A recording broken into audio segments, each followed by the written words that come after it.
कुमार जी बिहार से। राधे राधे। गुरुदेव आपके चरणों में कोटि कोटि प्रणाम।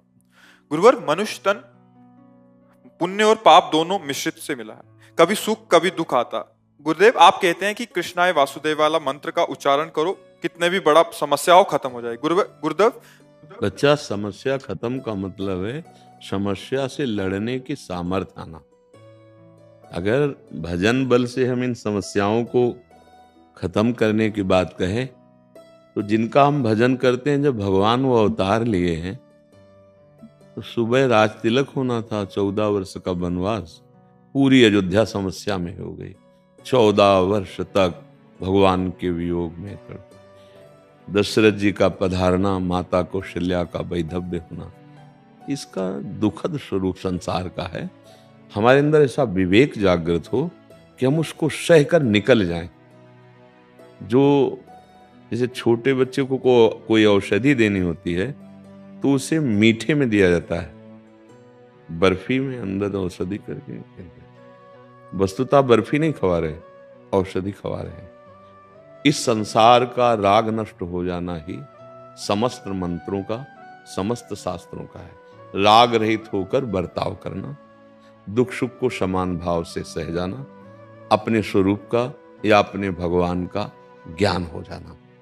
ये जैसे नौका और तैराक सब हम एकत्रित कर दिए, पर सोने वाला अपने को देख रहा है सपने में कि हम समुद्र में डूब रहे हैं। अब हम क्या उपाय कर सकते हैं बोलो? नौका भी ले आए हैं, तैराक भी खड़े कर दिए, क्या हम उसको बचा सकते हैं? जो स्वप्न में समुद्र में डूब रहा है, क्या हम बाहरी नौका से या मंत्रानुष्ठान में बैठ जाएं? एक उपाय केवल है, उसको जगा दिया जाए, और जहां वो जगेगा तो सब मिथ्या था ऐसा अनुभव हो जाए, वही हंसने लगेगा। एक बूंद पानी नहीं, हम समुद्र में डूब रहे थे। बिल्कुल जैसा स्वप्न है ना, ठीक वैसा जागृत है। उमा कहूं मैं अनुभव अपना, भगवान शिव का अनुभव तो नहीं झूठा होगा ना। उमा कहूं मैं अनुभव अपना, सत हरि भजन जगत सब सपना। ये जब तक हमें ज्ञान नहीं होगा तब तक ये दुख सुख शरीर को भासते रहेंगे। हमें लगेगा कि हमारा दुख तो नहीं गया, तो कृष्णाय वासुदेव का फल कहाँ मिला। ऐसा लगेगा ना कि कृष्णाय वासुदेवाय हरे परमात्मने प्रणत क्लेश नाशाय। क्लेश क्या है क्लेश क्या? ये आगंतुक दुख क्लेश थोड़ी है। माना हुआ ज्ञान जो हमारा है, मूल वो क्लेश है। अज्ञान नष्ट हो जाए और अगर ज्ञान का प्रकाश हो जाए तो दुख नाम की कोई चीज नहीं है। और जिनका प्रश्न ये था कि आपकी कृपा से राधा नाम अभी जपने को हो रहा है जी, मतलब दुख आने पे राधा नाम जप करें या कृष्णाय वासुदेव जप करें, इसके आगे ये भी प्रश्न हमारा मतलब अगर आगे का अगर आप प्रश्न ना करो तो उत्तर उसी में समाया हुआ है। हमारा तात्पर्य है संपूर्ण क्लेश का नाश। और क्लेश देने वाला कौन है? अज्ञान। जैसे स्वप्न में ना कोई मित्र होता है, ना शत्रु होता है, ना कोई सामग्री होती है, कुछ नहीं होता। लेकिन क्या आपको असत्य लगता है, झूठा लगता है जब आप स्वप्न में होते हैं? स्वप्न में जब होते हैं तब झूठा थोड़ी लगता है, ये जागने पर लगता है। तो आपको सत्य कह रहे हैं, शास्त्र कह रहे हैं, महापुरुषों ने देखा है, अनुभव किया है। इस शरीर से हमारी प्रियता हो गई। जैसे स्वाप्निक शरीर था ना स्वप्न में भी तो आप थे। ये शरीर तो सैया में पड़ा था, तो कष्ट किसको हो रहा था? अगर शरीर को कष्ट हो रहा था तो खरोंच भी नहीं जागृत के बाद, एक बूंद पानी भी नहीं। तो वहां जो स्वाप्निक शरीर था, जो मन ने स्वाप्निक शरीर की रचना की थी, उसमें चाकू मारी गई, पीड़ा हो रही, क्या क्या मतलब। और कोई खरोंच भी नहीं है स्थूल शरीर को, बिल्कुल ऐसे ही स्थूल जागृत अवस्था का। हमारा अज्ञान इतना इस शरीर में हो गया कि ये मैं हूं और ये मैं नहीं है, ये शरीर मैं नहीं है। स्वप्न में देखो, इस शरीर से मैं छूट गया था कि नहीं? आपको याद था कि स्वप्न में मैं एक शरीर को छोड़ के लेटा हुआ हूं, ये मैं स्वप्न देख रहा हूं? नहीं, स्वप्न में देखोगे कि मैं जग गया हूं। स्वप्न में एक स्वप्न कि मैं जग गया हूं। भैया, जब तक भजन के द्वारा अज्ञान का नाश नहीं होता तब तक दुख का मिटा पाना असंभव है। एक दुख मिटेगा थोड़ी देर के लिए, मानो जैसे कर्म आया है, अशुभ कर्म आया, आप भजन कर रहे हो, आपने भजन बल से उसे मिटा दिया, तो क्या आप दुख रहित हो जाओगे क्या? नहीं, दूसरा आने वाला है।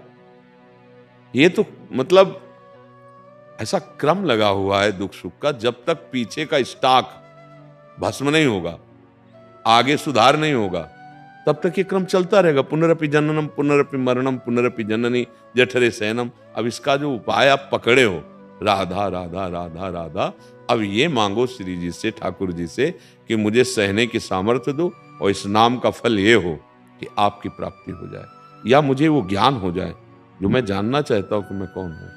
देखो, इस शरीर में आप हो ना, 3.5 हाथ का शरीर है, अपने हाथ से नापो तो, और 20 वर्ष 50 वर्ष रहते हो गए।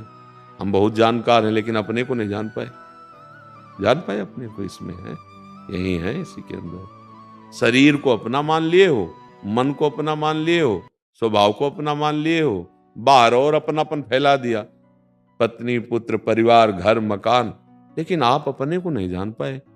तो भगवान को जानना तो और कठिन। हम तो उनके अंश हैं, वो हमारे अंशी हैं। अब ये ज्ञान तो है नहीं, बस बहे चले जा रहे हैं माया के प्रवाह में। अब दुख मिटाने के लिए खोज कर रहे हो, कर्म कर रहे हैं दुख वाले। कैसे प्राप्त होगा सुख? कैसे प्राप्त होगा? जब तक शुद्ध ज्ञान नहीं होगा या शुद्ध भक्ति नहीं होगी, तब तक दुख सुख को मिटाने वाला ज्ञान, मिटाने वाला भाव, मिटाने वाली बुद्धि नहीं। पैसा दे के पीड़ा मोल ली जाती है, नहीं ले, ऑपरेशन कर दो जी, यहाँ ऑपरेशन कर दो जी, क्योंकि आप वो ऑपरेशन होगा तो डायलिसिस, या कोई रोग हो गया तो हम पैसा दे के ऑपरेशन करवाएंगे, महीना भर कष्ट होगा, लेकिन अंदर आपको दुख नहीं होगा, क्योंकि आपने जानबूझकर कष्ट इसलिए सह रहे कि अब महीना भर बाद हम स्वस्थ हो जाएंगे। ऐसे ही हमारे जीवन में जो दुख और सुख आते हैं, सुख में हमें फूलना नहीं और दुख में हमें भूलना नहीं, निराश नहीं होना, प्रभु का भजन करते रहना, तो हम सह जाएंगे तब कि आगे परमानंद मिलेगा, हमें भगवत प्राप्ति हो जाएगी, हम जन्म मरण से, नाना प्रकार के दुखों से मुक्त हो जाएंगे। इसके बिना बच्चा, एक दुख को किसी अनुष्ठान से मिटा सकते हो, लेकिन दुख की जड़ में इतने किनगा निकल रहे हैं दुख के, मिटा ही नहीं जा सकते।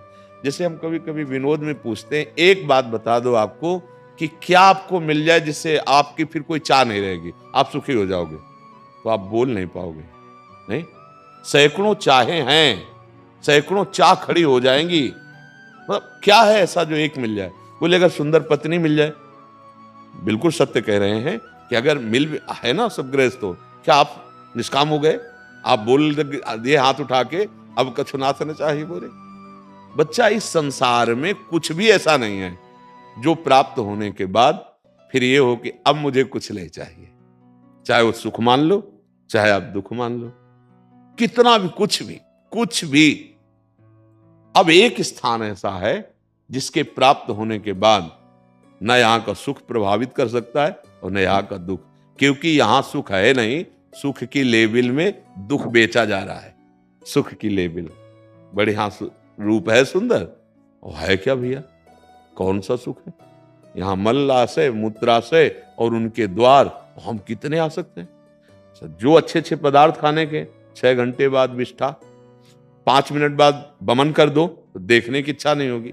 अच्छा, सुख किसमें है? अगर रुपया का खर्चा ना हो, सामग्री न मिले, तो बोलो रुपया में है क्या सुख? उससे सामग्री मिलती है, इसीलिए सामग्री क्या है, रखे रखे सड़ जाएगी। वो परिवर्तनशील, वो नाशवान तुझ अविनाशी को सुखी कर देगा? कभी नहीं।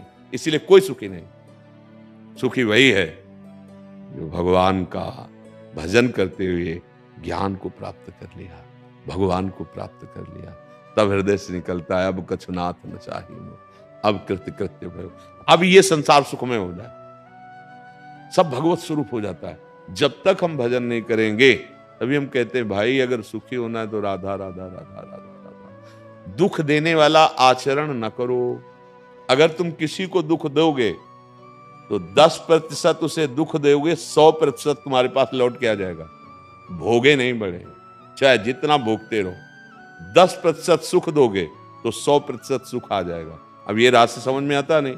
अपने सुखी होने के लिए हम दूसरों को दुख देते चले जा रहे हैं। आप देख लो, अपने सुख की मांग इतनी बढ़ गई है, चूंकि कहीं पूर्ति नहीं हो रही, कहीं नहीं हो रही। क्या एक ऐसा है जिसको तुम प्राप्त कर लो तो फिर कभी तुम्हारी चाह न रह जाए, तुम तृप्त हो जाओ? वो केवल भगवान है। जिनके प्राप्त होने के बाद फिर कुछ चाह नहीं रह जाती। जाहि न चाहे कबहु कछ तुम संसाज सने।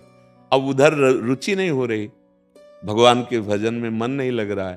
पर जैसे हमें रुचि नहीं है, कड़वी दवा है, बड़ा दुखद है, ऑपरेशन पर करवाना पड़ता है ना, जब पता चल गया कि रोग है। तो ऐसे ही भवरोग में फंस गए, पता चल गया ना। अब हमको इस पर डट करके पुरुषार्थ करना चाहिए, राधा राधा राधा। अब हम किसी को दुख नहीं देंगे, पापाचरण नहीं करेंगे। अभी आनंद